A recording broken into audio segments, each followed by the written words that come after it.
lifted on the Thursday, Friday, Saturday, whatever day it was, talk us through how you felt, because like you say, it's the first time you've been back on platform. It was an international platform, even though you were guest lifting, you know, it was, you say everything was a very high standard. Talk us through how you felt, and did you feel how you thought you were going to feel, and if not, what was different? I think, you know, I was feeling pretty run down. You know, I've been taking you know, coffees left and right, and even went to the point of taking pre-workout, which is something that I'm very hesitant to do. I don't generally take it on a day-to-day basis because I don't like the jitters. I don't like that kind of electrified feel. That hypertension. Yeah, and that was the thing, is I had taken, and whatever they gave me is stronger than anything we have in America. You know, my chest. Because Finland. Yes, because Finland. But my chest was literally pounding out of my heart was pounding out of my chest. I was sweating, but I still kind of had that, like, I felt like I was moving, but I could see myself, like the trail of, like I was in the Matrix almost. And I felt like I was in quicksand. When I was pulling, I felt good, but it didn't feel like it normally does. And, you know, even going out on the platform, there was the excitement. You know, the crowd was definitely very encouraging. And that was enough that I said to myself, you know what, you owe it to these people who have, you know, supported you all week long. They've been to your seminars, they've done this, that, and the other. Just give it 100%. So the first one went up, felt really good. Actually, I think I rushed it a little bit, just trying to force the movement. And the second one, you know, I was able to maybe get a better technical movement on the bar, and it felt a little bit more like it should, which is a PR pull since my last surgery 4 months ago. I mean, I need to clean up the lockout on my knees, get the knees back a little bit. But as far as the weight moving the way it should, I'm 15, 16 weeks post-op, and I pulled 330, and that's a recent PR. I think I probably had another good 5 to 10 kilos in me if I really wanted to strain. But why push it when you had a good day? Again, I'm in Finland. I had a great time. And I've got Boss of Bosses coming up in. It's that priority, I think, as well, because you have travelled, and you know, again, we keep going back to the 24-hour daily. You have no idea how much it screws you up until you're actually. You don't realise how much it screws you up until you're out of it. I think once you come out of it, because I think we all came back, and basically just slapped. We all just kind of went, oh my god. It's the weirdest. It's the strange, but you know, everybody who was there was in the same boat. Yeah, and that's what makes competition great.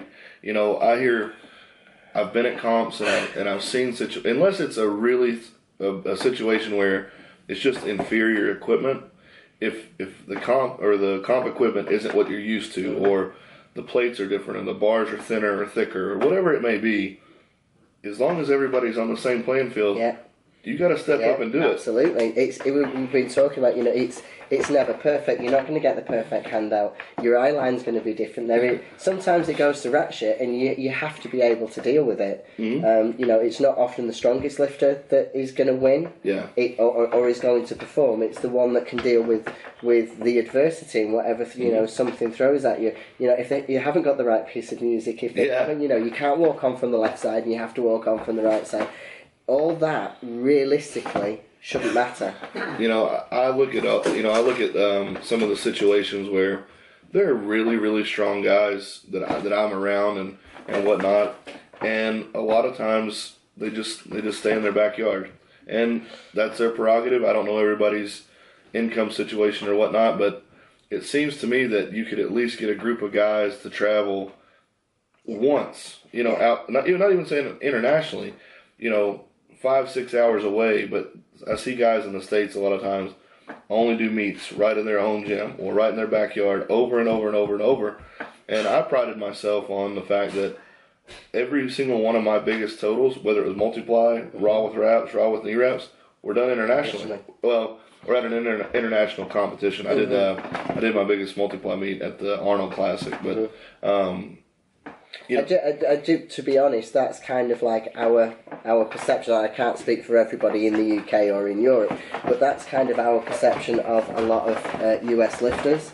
Is they kind of stay where they are, and I think what the Europeans do, and possibly the Australians and even the Canadians, we travel a lot more, and we're more willing to travel, possibly because we just don't have the population. So in order to compete and to travel. But the guys from Serbia, it was still going. Good. Yeah, the guys from Serbia who went to Finland, they drove from Serbia in a bus, which probably took them the best part of 5 or 6 days. But I'm not too sure. I'm not very good at geography, but they drove up there.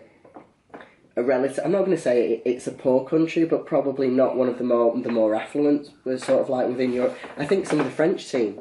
Yeah. I think they drove up. People are, and we're not. It is a hobby, and for some of us, it's part of our. It's part of what we do to make a living, isn't it? Then there's no arguing with that. But at the end of the day, I don't have sponsors that pay for my travel and accommodation. My husband doesn't, and when we leave, so for everybody, it costs money to go and do it. But we do it as well, partly because I like competing, but for me, definitely.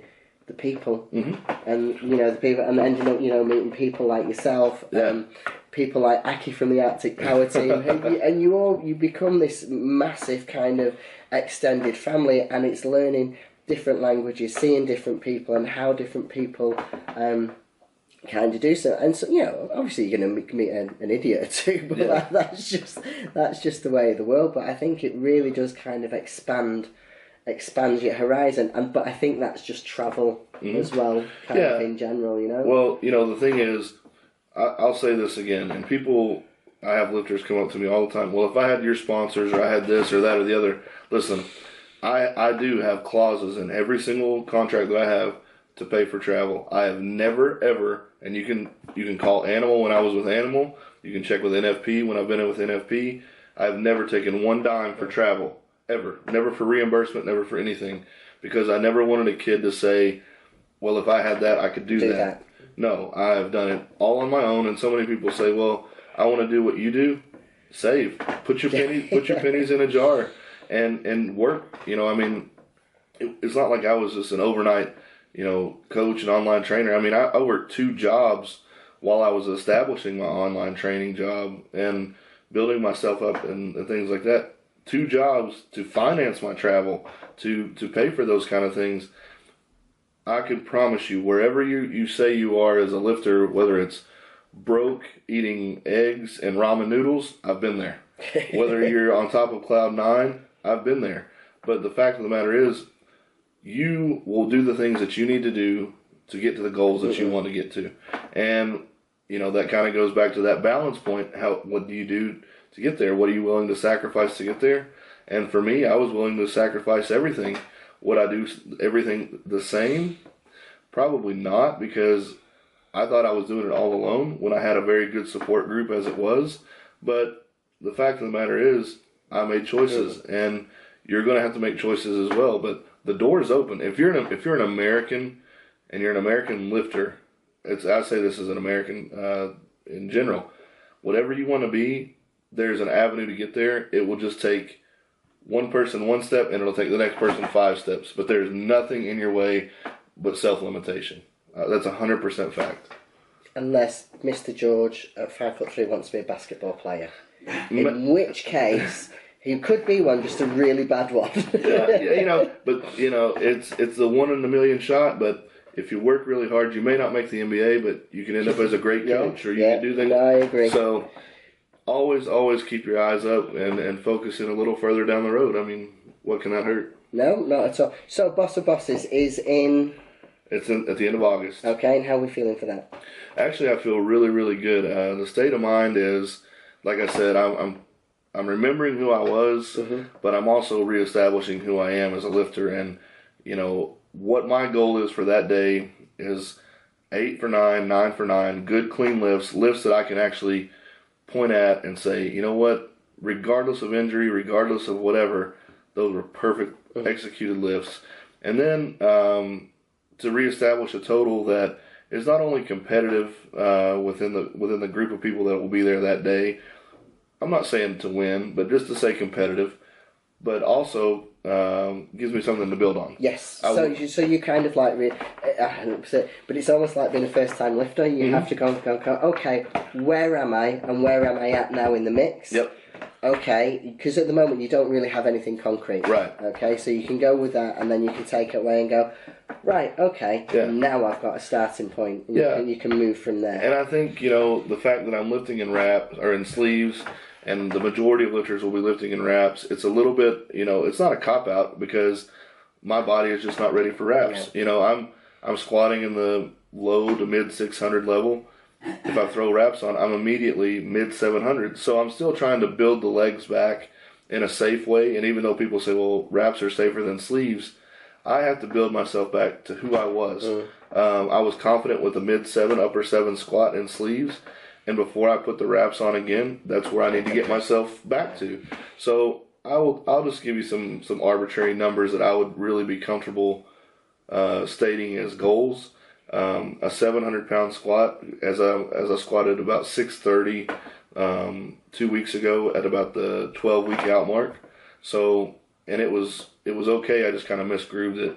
So I think maybe in realistic terms, I'm probably around 650 or so right now, and I haven't been pushing the weight. I've been pushing more repetition. So 700 seems like it's in the realm of possibility. I feel like most any day I can bench 550, 560. I did a 565 for 4 just prior to my surgery. So I know my bench is there in a certain capacity, but can come back. I don't think I'm going to give 600 a run just because of the amount of effort that it takes, and I want to save myself. I want to walk away healthy. Yeah. So I think a good 565, 575 bench press as a goal, and then just I definitely would like to pull 350 kilo in the deadlift on maybe a second, and then just go for broke on a third, or walk away from a third. As long as I can walk away with a really good establishing total to move forward from, and healthy, and just be there on that day. I mean, that's an honor enough for me to be back in the mix and doing what I love. So it's like I said, did I want more when I was deadlifting? I took 2 attempts in Finland. Did I want more on that day? Yeah, and I sat down for about 30 seconds, and I was like, kind of that old me came back, but it was like, no, I just hit 2 good. I felt good about the 2 lifts that I did. I know moving forward I'll only get better. I'm in Finland. I had a great time.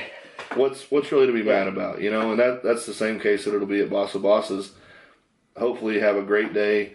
Get to watch some unbelievable competitors compete. Get to share the platform with those guys, and let everyone know that, hey, maybe I was gone for a little bit, but you can't quite knock me off the list yet. No. I mean, it's going something that we saw this year. I mean, we know Andy Bolton has been poorly. He's been quite a sick man, and he came and he did Tattooed and Strong. And I think he's possibly in quite a similar situation to yourself, where everyone remembers Andy for what he could do, kind of thing, and then all of a sudden he's in this situation where he can't do that anymore. But he came and I know he was quite nervous about lifting, at Tattooed and Strong, and he came and I think he lifted in the. Did he lift in the 125s, Paul? Yes. Yeah. So lifted in the 125s. He lifted as a Masters one. He came in. He still had a cannula, kind of like in his chest. But it was just for him to be back in and around, the people and doing the thing that he loved doing, and it was really emotional. It was really quite impressive, to have him come back and to do that. And he was just, Andy, so I think he's probably in a very, very similar situation. Talking about Tattooed and Strong, see what I did then, linked it right in. And I believe you're thinking of doing it next year. Yeah, I think, saying is that I'm still above ground, I'll be here because, one, you guys have been, awesome is an understatement to me.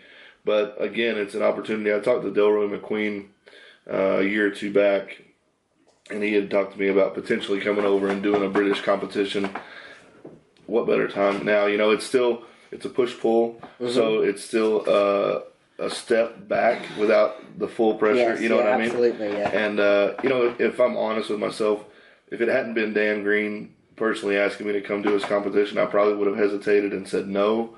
But it's a good challenge mark for myself, just like Tattooed and Strong will be the next step. So you can count me in for that. I really look forward to that and being a part of it, and just, you know. So that's the first weekend of March, always the first weekend of yeah. So Tattooed and Strong is a push-pull that we've been putting on for next year will be our 3rd year.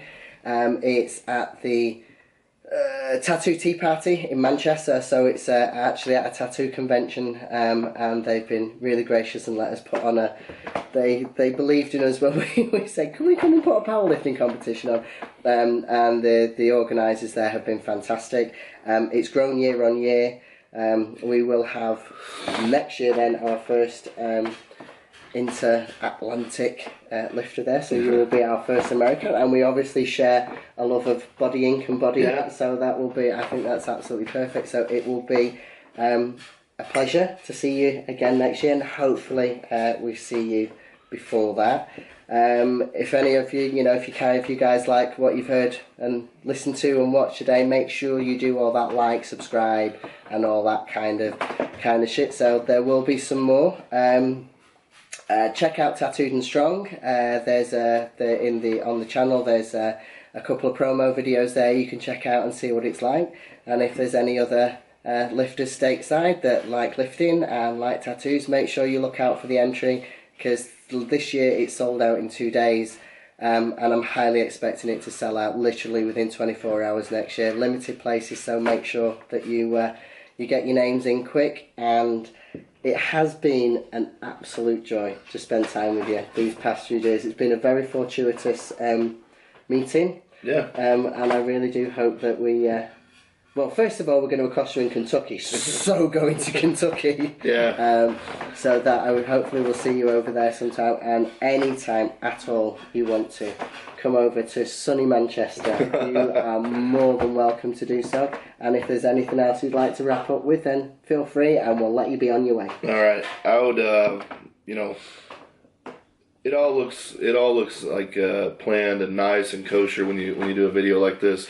But truly, Paul and Tania, from the first time we spoke in Finland through now, have just been amazing people. The conversations beyond powerlifting, just about life and, interests and hobbies and things that we've done and ways that we've failed, ways that we've grown.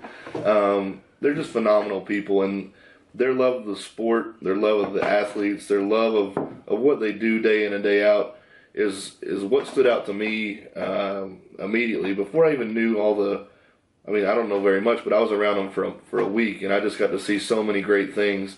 And they have a great gym. It's Olympic Gym in Manchester. One of the places that I would put on a definite to-do list if you're a serious trainer. Come in and see. This how long has it been there? 25 years now? Yeah, 25. 25 years, and it's a great place. When you go in, the atmosphere is very, very blue-collar, hard-nosed, just get after it kind of training. And that's the kind of gym that I grew up in. That's the kind of gym that I strive for. And it's really motivated me to try to establish myself, as a lifter, as a gym owner, as a trainer, to create my own little place like that, to have my own space where people come to and they can just lose themselves in it and become better people, better lifters, but also a part of something. And I think in the week that I was here, I don't think I felt as a part of a gym that tightly, and I say that honestly, in a matter of just a few days. And I think that speaks to the way that you guys have run the place, the way that you guys have, limited who comes in the door versus who goes out the door. And, it says a lot about the kind of people that you are. And I think you guys are absolutely wonderful. You're welcome at my house. You're welcome in my state. You're welcome wherever you go, as long as I'm there. And I can't wait to get back. That's very, very kind of you. So, if we wrap it up there, it's been a pleasure. So, Peace out. That's it. Brilliant.